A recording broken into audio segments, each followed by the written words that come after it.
কে হতে যাচ্ছেন নতুন সরকারের ক্রীড়ামন্ত্রী? বিএনপি সরকার গঠন করতে যাচ্ছে। তারা এই মন্ত্রণালয়ের জন্য কাকে বেছে নেবে? আগামী ২-৩ দিনের মধ্যেই হয়তো বিষয়টি পরিষ্কার হয়ে যাবে।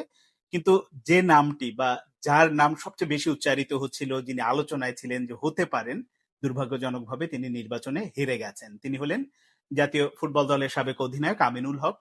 খেলোয়াড়ী জীবন শেষ করে বিএনপির রাজনীতির সাথে যুক্ত হন। অনেক ত্যাগ, তিতিক্ষা আছে, জেল কেটেছেন, সবকিছুই আছেন। কিন্তু শেষ পর্যন্ত নির্বাচনে হেরে গেছেন জামাতের প্রার্থীর কাছে।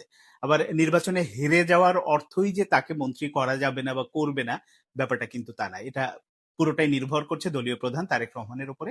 যদি তিনি মনে করেন যে তিনি যে ত্যাগটা দলের জন্য করেছেন, তার যে অভিজ্ঞতা আছে, খেলোয়াড় হিসেবে কেমন ছিলেন, সবকিছু মিলে তাকে যদি বিবেচনায় এনে ক্রীড়া মন্ত্রণালয়ের দায়িত্ব দেন, বিষয়টা একেবারে খারাপ হবে না। কিন্তু তিনি করবেন কিনা এটা তার সিদ্ধান্ত।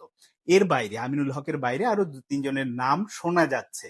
তার মধ্যে একজন আছেন বিসিবির সাবেক প্রেসিডেন্ট আলী আসগর লবি, খুলনা থেকে তিনি এবার এমপি নির্বাচিত হয়েছেন। তাকে বিবেচনা করেন কিনা অভিজ্ঞ একজন মানুষ। এর বাইরে আরো একজন আছেন, তিনি হচ্ছেন ইশরাক হোসেন। মেয়র হিসেবে আমরা যাকে আসলে চিনি বা জানি, ইয়াং। তার বাবা একসময় ক্রীড়ামন্ত্রী ছিলেন, ঢাকার মেয়র ছিলেন। সবকিছু মিলে আসলে তাকেও বিবেচনা করেন কিনা সেটা হয়তো সময় বলে দেবে। কাকে বেছে নেবেন সেটা তো জানি না, কিন্তু যোগ্য কাউকে বেছে নেবেন এটা বোঝা যায় বা বোঝাও, মানে আমরা বুঝতে পারি তারেক রহমানের এবারের যে বিচক্ষণতা, তিনি তার ক্যারিয়ারের লম্বা একটা সময় এমন একটা দেশে কাটিয়ে এসেছেন যেখানে তিনি দেখেছেন যে স্পোর্টস কালচার কতটা ভালো হতে পারে। সেখানে ক্রিকেট কালচার দেখেছেন, সেখানে ফুটবল কালচার দেখেছেন, ওভারঅল।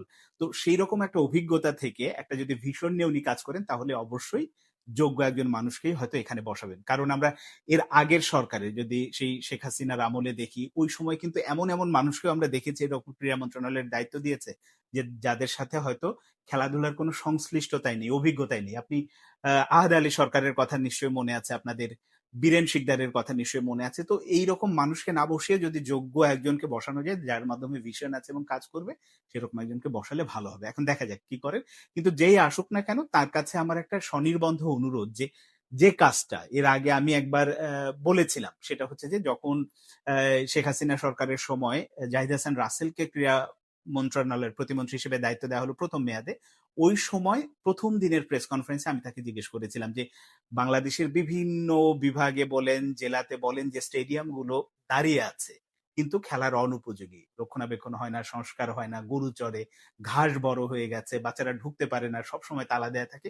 এই মাঠগুলোকে বা এই স্টেডিয়ামগুলোকে সংস্কার করে খেলার উপযোগী করে বাচ্চাদেরকে খেলার ব্যবস্থা করে দেয়া। উনি খুব খুশি হয়েছিলেন যে হ্যাঁ, এই কাজটা করব খুব দ্রুত।